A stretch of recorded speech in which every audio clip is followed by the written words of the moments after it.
تاریخ عالم اور تاریخ اسلام میں بہت کم ایسے مشہور فاتحین اور حکمران گزرے ہیں جن کو مسلمانوں کے ساتھ ساتھ عیسائی بھی عزت کی نگاہ سے دیکھتے ہوں اور ان کی بہادری، رحم دلی اور دانش مندی کے قائل ہو کر ان کی مثالیں دیتے ہوں۔ انہی عظیم ترین ناموں میں سے ایک نام سلطان صلاح الدین ایوبی کا بھی ہے، جو کہ ایوبی سلطنت کے بانی تھے۔ ان کا پورا نام سلطان صلاح الدین یوسف بن ایوب ہے اور وہ 1138 عیسوی میں موجودہ عراق کے شہر تکریت میں پیدا ہوئے۔ ان کی قیادت میں ایوبی سلطنت نے مصر، شام، یمن، عراق، حجاز اور دیار بکر پر حکومت کی۔ سلطان صلاح الدین ایوبی کو فاتح بیت المقدس بھی کہا جاتا ہے، جنہوں نے 1187 عیسوی میں یورپ کی متحدہ افواج کو عبرتناک شکست دے کر قبلہ اول بیت المقدس کا قبضہ چھڑوایا تھا۔ سلطان صلاح الدین ایوبی نسلاً کرد تھے اور 1138 عیسوی میں کردستان کے اس حصے میں پیدا ہوئے جو اب عراق میں شامل ہے۔ شروع میں وہ سلطان نور الدین زنگی کے ہاں ایک فوجی افسر تھے، جبکہ مصر کو فتح کرنے کے لیے شیر کو کی قیادت میں، جو کہ سلطان صلاح الدین ایوبی کے چچا بھی تھے، مصر پر حملہ کیا گیا۔ اس میں سلطان صلاح الدین ایوبی بھی شامل تھے، لہٰذا مصر کی فتح کے بعد 1171 عیسوی میں انہیں مصر کا حاکم مقرر کر دیا گیا۔ اسی عرصہ کے دوران انہوں نے یمن کو بھی فتح کر لیا۔ دوستو، نور الدین زنگی کے انتقال کے بعد چونکہ ان کی کوئی لائق اولاد نہیں تھی، لہٰذا سلطان صلاح الدین ایوبی 1174 عیسوی میں حکمرانی پر فائز ہوئے اور یہاں سے انہوں نے مزید فتوحات کا ایک سلسلہ شروع کیا اور دیکھتے ہی دیکھتے 1182 عیسوی تک شام، موصل، حلب وغیرہ کو فتح کر لیا اور یوں اپنی سلطنت کو مزید وسعت دی اور اپنے جنگی کارناموں میں نور الدین زنگی پر بھی بازی لے گئے۔ سلطان صلاح الدین ایوبی میں جہاد کا جذبہ کوٹ کوٹ کر بھرا ہوا تھا اور بیت المقدس کی فتح ان کی زندگی کی سب سے بڑی خواہش تھی۔ اس دور حکومت میں صلیبی بادشاہ اور جنرل رونالڈ کے ساتھ 4 سالہ معاہدہ صلح ہو چکا تھا، جس کے مطابق دونوں یعنی مسلمان اور صلیبی ایک دوسرے کی ممکنہ مدد کرنے کے پابند تھے، مگر یہ معاہدہ محض رسمی اور کاغذی ثابت ہوا کیونکہ صلیبی افواج مسلسل اپنی اشتعال انگیزیوں، قتل و غارت اور لوٹ مار میں مصروف تھیں، یہاں تک کہ مسلمانوں کے قافلوں کو باقاعدہ لوٹ رہے تھے۔ مگر حد اس وقت ہو گئی جب 1186 عیسوی میں صلیبی بادشاہ رونالڈ نے باقی بہت سے عیسائی امراء کے ہمراہ مدینہ منورہ پر حملہ کی غرض سے حجاز مقدس پر حملہ آور ہوا، مگر سلطان صلاح الدین ایوبی کو اس کی خبر ہو گئی، لہٰذا انہوں نے فوراً رونالڈ کا تعاقب کیا اور اسے حطیم میں جا لیا۔ لہٰذا یہاں ایک گمسان کی جنگ ہوئی جس میں 30,000 عیسائی ہلاک ہو گئے اور اتنے ہی عیسائیوں کو قیدی بھی بنا لیا گیا، کیونکہ اس موقع پر سلطان صلاح الدین ایوبی نے جنگی سوجھ بوجھ اور عقل مندی کا مظاہرہ کرتے ہوئے ایک آتش گیر مادہ زمین پر ڈلوا دیا تھا، جس سے زمین پر آگ بھڑک اٹھی تھی، جس نے صلیبیوں کی کمر توڑ کر رکھ دی۔ تاریخی حوالوں میں یہ بھی لکھا ہے کہ اردن میں کرک نامی قلعہ کا بادشاہ رچنالڈ نامی ایک صلیبی بادشاہ تھا۔ حجاز مقدس کے لیے مسلمانوں کے قافلے اسی کرک قلعے کے پاس سے ہو کر جایا کرتے تھے۔ رچنالڈ نے ایک مرتبہ مسلمانوں کے حاجیوں کے قافلوں کو لوٹ لیا اور بڑے غرور میں بولا کہ بلاؤ اپنے محمد کو کہ وہ تمہیں بچا لے، اور یہ کہہ کر اس نے تمام حاجیوں کو وہی موقع پر ہی ذبح کر دیا۔ دوستو، یہ خبر جب سلطان صلاح الدین ایوبی تک پہنچی تو وہ غصے سے تلملا اٹھے اور اس موقع پر قسم اٹھا لی کہ جب تک میں ظالم کو اپنے ہاتھوں سے قتل نہیں کروں گا تب تک چین کی نیند نہیں سوؤں گا۔ اسی دوران تقریباً 3.25 سال کے عرصہ تک سلطان کبھی کروٹ لگا کر نہ لیٹے، جبکہ زیادہ نیند ان کو ستاتی تو وہ خیمے پر موجود پائیدان کے ساتھ ٹیک لگا کر اپنی نیند پوری کر لیتے۔ دوستو، دوسری مرتبہ اسی رچالڈ بادشاہ نے ایک مزید ناپاک حرکت کرتے ہوئے حجاز مقدس کی طرف اپنی فوج کے ساتھ لشکر کشی کی، مگر یمبو کی بندرگاہ پر پہنچنے پر اس نے موسمی حالات کا سامنا کیا اور اسے لگا کہ یہ اس سے مزید آگے نہیں جا پائے گا، لہٰذا اسی طرح وہ واپس لوٹ آیا۔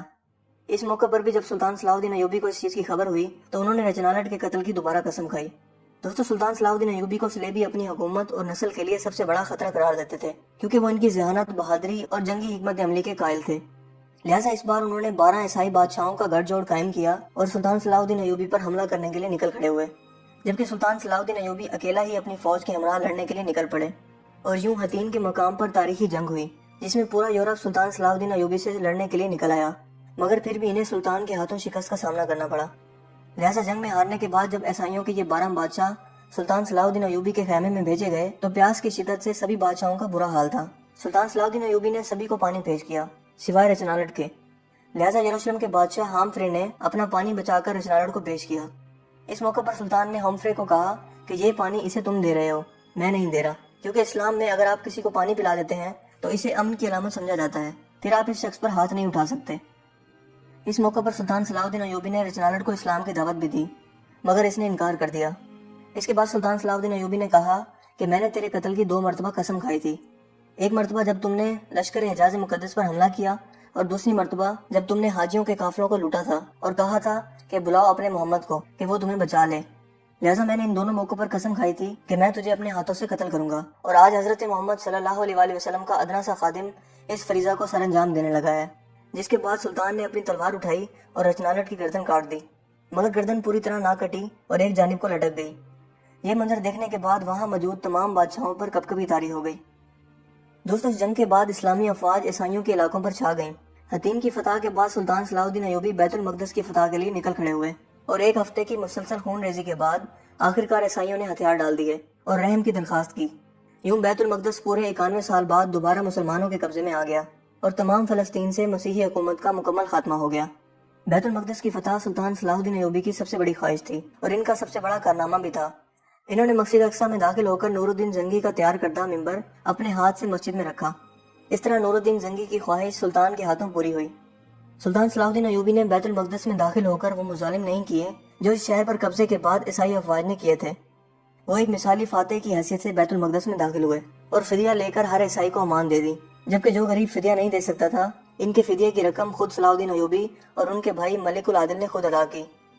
दोस्तों, बैतुल मक़दस की फतह के बाद चौंका तमाम मसीही हुकूमत खत्म हो गई थी जो फ़लस्तीन में 1099 ईस्वी से कायम थी और तमाम फ़लस्तीन मुसलमानों के कब्जे में आ गया था, जो कि 761 साल तक मुसलसल मुसलमानों के कब्जे में रहा। यहाँ तक कि 1948 में अमेरिका, बरतानिया और फ्रांस की मुश्तरका साजिश से फ़लस्तीन के इलाके में यहूदी सल्तनत कायम की गई, जिसका नाम इसराइल है, और बैतुल मक़दस का निस्फ हिस्सा इन यहूदियों ने कब्जे में ले लिया। 1967 की अरब इसराइल जंग में बैतुल मक़दस पर इसराइलियों ने दोबारा कब्जा कर लिया और यूं आज भी किबला अव्वल बैतुल मक़दस किसी सुल्तान सलाहुद्दीन अयूबी का मुंतज़िर है। दोस्तों, बैतुल मक़दस पर कब्जे की खबर जब यूरोप पहुंची तो तमाम यूरोप में कोहराम मच गया और हर तरफ लड़ाई की तैयारियां होने लगी। जर्मनी, इटली, फ्रांस और बरतानिया की फौजें इस कब्जे से लड़ने के लिए रवाना होने लगी। यूरोप की इस मुतहिदा फौज की तादाद 6 लाख के करीब थी। ईसाई फौज ने अब तक इतनी अजीमुशान फौज अभी तक कायम नहीं की थी। यह अजीमुशान लश्कर यूरोप से रवाना हुआ और इका की बंदरगाह का मुहासरा कर लिया, जबकि सुल्तान सलाहुद्दीन अयूबी ने तनहा इका की हिफाजत के लिए तमाम इंतजाम मुकम्मल कर लिए थे। मगर सलेबियों को मुसलसल यूरोप से मदद पहुंच रही थी, लिहाजा इस मार्के में 10,000 ईसाई कत्ल होने के बावजूद सलेबियों ने मुहासरा जारी रखा, जबकि दूसरी तरफ सुल्तान सलाहुद्दीन अयूबी को किसी दूसरे इस्लामी मुल्क की मदद और ताउन हासिल न हो सका। इसलिए सलेबी नाकाबंदी की वजह से अहले शहर और सुल्तान का ताल्लुक टूट गया और सुल्तान बावजूद अपनी पूरी कोशिश के मुसलमानों को मजीद ताकत फराहम न कर सके। लिहाजा तंग आकर शहर के लोगों ने अमान के वादे पर अपने शहर को ईसाइयों के हवाले कर देने पर रजामंदगी जाहिर की। फ्रीकैन के दरमियान मुआहदा तय हुआ, जिसके मुताबिक मुसलमानों ने 2 लाख अशरफियाँ फिदिया जंग अदा करने का वादा किया और सलीब आजम और 500 ईसाई कैदियों की वापसी पर मुसलमानों ने हथियार डाल दिए। मुसलमानों को इजाजत दे दी गई कि वो अपने तमाम मालो असबाब लेकर शहर से निकल जाएं, मगर रिचर्ड सलेबी बादशाह ने अहद शिकनी की और मैसूरीन को कत्ल कर दिया। 200 इक्का के बाद सलेबियों का अगला मार्का अस्कलान था। यहाँ पहुंचने से पहले ईसाइयों का सुल्तान सलाहुद्दीन अयूबी ने 11 मरतबा मुकाबला किया। सबसे अहम मार्का दरसूफ का था, जिसमें सुल्तान ने बहादुरी और जवान मर्दी की अजीम मिसालें पेश की, जिनकी बदौलत सलेबियों के हौसले पस्त हो गए। मगर चूंकि किसी मुसलमान हुकूमत खसूसन खलीफा बगदाद की तरफ से कोई मदद नहीं पहुंची थी, लिहाजा सुल्तान को पिसवाई इख्तियार करना पड़ी। जबकि वापसी पर सुल्तान सलाहुद्दीन अयूबी ने अस्कलान का शहर खुद ही तबाह कर दिया और जब सलेबी वहां पहुंचे तो इन्हें ईंटों के ढेर के सिवा कोई चीज हासिल न हुई। इसी दौरान सुल्तान ने बैतुल मक़दस की हिफाजत की तैयारियां भी मुकम्मल कर लीं, क्योंकि अब सलेबियों का अगला रुख बैतुल मक़दस था। यूं सुल्तान ने अपनी मुख्तसर फौज के साथ इस कदर अजीम लश्कर का जवान मर्दी से मुकाबला किया और इतनी बहादुरी और दानिशमंदी से लड़े कि सलेबियों को फतह की कोई उम्मीद न रही। लिहाजा वो सुलह की दरख्वास्त करने लगे। यूं फ्रीकैन में सुलह का मुआहदा हुआ, जिसके मुताबिक मुआहदे की 3 शर्तें रखी गईं। नंबर 1, बैतुल मक़दस मुसलसल मुसलमानों के कब्जे में रहेगा। नंबर 2, हिफा, याफा और अक्का के शहर सलेबियों के कब्जे में चले जाएंगे। नंबर 3, अस्कलान आज़ाद इलाका तस्लीम किया जाएगा और ज़ाहिरीन को मुसलसल आमदोरफ्त की इजाज़त होगी। और यूं इस मुआहदे के बाद तीसरी सलेबी जंग का खात्मा हो गया। इस जंग में सलेबियों को सिवाय एक शहर इका के अलावा कुछ भी हासिल न हुआ और वो नाकाम वापस लौट गए। सलेबियों से तीसरी जंग अजीम में सुल्तान सलाहुद्दीन अयूबी ने साबित कर दिया कि वो दुनिया का सबसे ताकतवर तरीन हुक्मरान है, जबकि बैतुल मक़दस की फतह के बाद इसने तमाम ईसाई ज़ायरीन के लिए बैतुल मक़दस को खोल दिया। यूं ज़ायरीन का एक हजूम बैतुल मक़दस पर उमड़ पड़ा। लिहाजा सूरत हाल को देखते हुए खलीफा वक्त ने सुल्तान सलाहुद्दीन अयूबी को मशवरा दिया कि पूरी दुनिया से आने वाले ज़ायरीन का एक तरीकाकार वाज़े किया जाए और चंद ही लोगों को यहाँ आने की इजाज़त दी जाए। जबकि इसके जवाब में सुल्तान सलाहुद्दीन अयूबी ने जवाब दिया कि लोग पूरी दुनिया से कई 100 मील का फासला तय करके यहाँ ज़ियारत के लिए आते हैं, लिहाजा उन्हें इस मुकद्दस जगह की ज़ियारत से रोकना उनसे नाइंसाफ़ी होगी। दोस्तों, सुल्तान सलाहुद्दीन अयूबी एक ऐसा अजीम हुक्मरान था जो मैदान जंग में कहर बर्पा करने वाला एक बहादुर जंगजू तो था ही, लेकिन एक रहमदिल इंसान भी था। सुल्तान सलाहुद्दीन नमाज पंजगाना का पाबंद और नफली इबादत गुजार था। इसने कभी कोई नमाज ना छोड़ी थी और ना ही कज़ा की थी। इनके साथ हमेशा एक इमाम मौजूद होते थे और अगर कोई इमाम मौजूद ना होता तो ये किसी आलिम दीन के पीछे नमाज अदा कर लेते थे जो वहाँ पर मौजूद होता। सुल्तान सलाहुद्दीन ने सारी जिंदगी जो कुछ भी कमाया इसका बेशतर हिस्सा सदके और खैरात में खर्च कर दिया, और कभी वो इतनी दौलत जमा ना कर पाए कि वो ज़कात अदा कर पाते। उनकी एक बहुत बड़ी ख्वाहिश थी कि वो हज का फरीज़ा अदा कर सकें, मगर वो जहाद में इस हद तक मसरूफ रहे और ना ही इतनी रकम जमा कर सके कि वो हज का फरीज़ा अदा कर सकें। लिहाजा यही ख्वाहिश लेकर वो इंतकाल कर गए। दोस्तों, एक अजीम हुक्मरान बनने के लिए एक इंसान को हिम्मत वाला, असूलों का पाबंद, मजबूत इरादों वाला, मगर इंसाफ और रहम करने वाला होना चाहिए।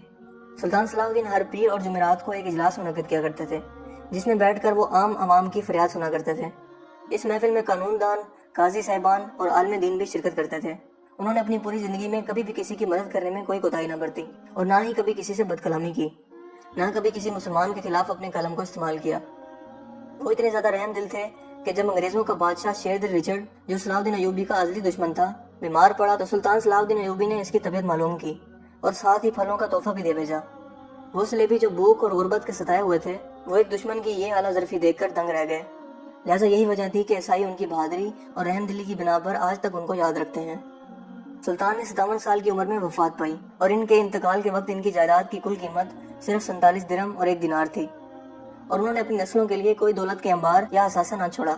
इनकी वफात के वक्त इनका कुल असासा 1 घोड़ा, 1 तलवार, 1 ज़िरा, 1 दिनार और सिर्फ 36 दिरहम थे। ये इतनी रकम थी कि सुल्तान सलाहुद्दीन अयूबी की तदफीन भी इन पैसों में नहीं हो सकती थी। लिहाजा खलीफा वक्त ने इनकी तदफीन के अखराजात बर्दाश्त किए। सुल्तान ने सारी जिंदगी अपने लिए कोई घर ना बनाया, क्योंकि वो खैमे में सिपाहियों के साथ ही सो जाया करते थे और उन्हीं के साथ ही खाना खाया करते थे। उनके दोस्त अक्सर इनसे कहा करते थे कि आप अपने लिए भी कुछ बना लें, मगर सुल्तान सलाहुद्दीन अयूबी का जवाब हमेशा यही होता था कि दुनिया का माल दुनिया में ही रह जाएगा, मैं क्यों ना ऐसा माल बनाऊं जो मरने के बाद भी मेरे साथ जिंदा रहे और कब्र में भी मुझे जिंदा रखे और अपने रब के सामने मुझे सुरखरू कर दे। दोस्तों, सुल्तान सलाहुद्दीन अयूबी तारीख़ इंसानी के एक अजीम हुक्मरान थे, जिनकी ज़िंदगी से हमें बहुत कुछ सीखने की ज़रूरत है। वो इस्लामी तारीख़ के हीरो थे, जबकि हमारी नई नस्ल और रोशन ख्याल नस्ल इनकी ज़िंदगी के बारे में बहुत कम जानती है, क्योंकि आज उनकी माइंड प्रोग्रामिंग इस तरह से की गई है कि उनके हीरो सुपरमैन, बैटमैन या इस तरह के दूसरे कार्टून कैरेक्टर्स हो चुके हैं, जो कि महज तस्वुराती हैं और हकीकी दुनिया में कोई वजूद नहीं रखते। और हमने अपनी इस्लामी तारीख़ के हीरोज़ की ज़िंदगी को फरामोश कर दिया है। उनकी ज़िंदगियों से सबक लेने की बजाय हमने वेस्टर्न कल्चर को फॉलो करना शुरू कर दिया है, और यही वजह है कि दोबारा अब तक कोई सुल्तान सलाहुद्दीन अयूबी नहीं आ सका। तारीख गवाह है कि जो कौम अपनी तारीख भुला देती है वो खुद भी सफ़े हस्ती से मिट जाती है। दोस्तों, मुझे उम्मीद है कि आज की हमारी ये वीडियो आपको काफ़ी इन्फॉर्मेटिव लगी होगी और पसंद आई होगी। अगर वीडियो आपको अच्छा लगा तो इसे लाइक कीजिए और दोस्तों के साथ शेयर कीजिए। मज़ीद इस तरह की वीडियोस के लिए आप हमारे चैनल को ज़रूर सब्सक्राइब कीजिए। चैनल को सब्सक्राइब करने के बाद बेल के आइकन पर भी ज़रूर क्लिक कीजिए, ताकि हर नई आने वाली वीडियो का नोटिफिकेशन आपको सबसे पहले मिल सके। आप अपनी राय का इज़हार कमेंट्स में भी कर सकते हैं। मेरा नाम है असीफ शफकत और आप देख रहे हैं हंसी टीवी। मैं मिलूंगा आपसे एक नई इंटरेस्टिंग वीडियो में। तब तक के लिए अपना बहुत सा ख्याल रखिएगा। Thanks for watching. अल्लाह हाफिज़।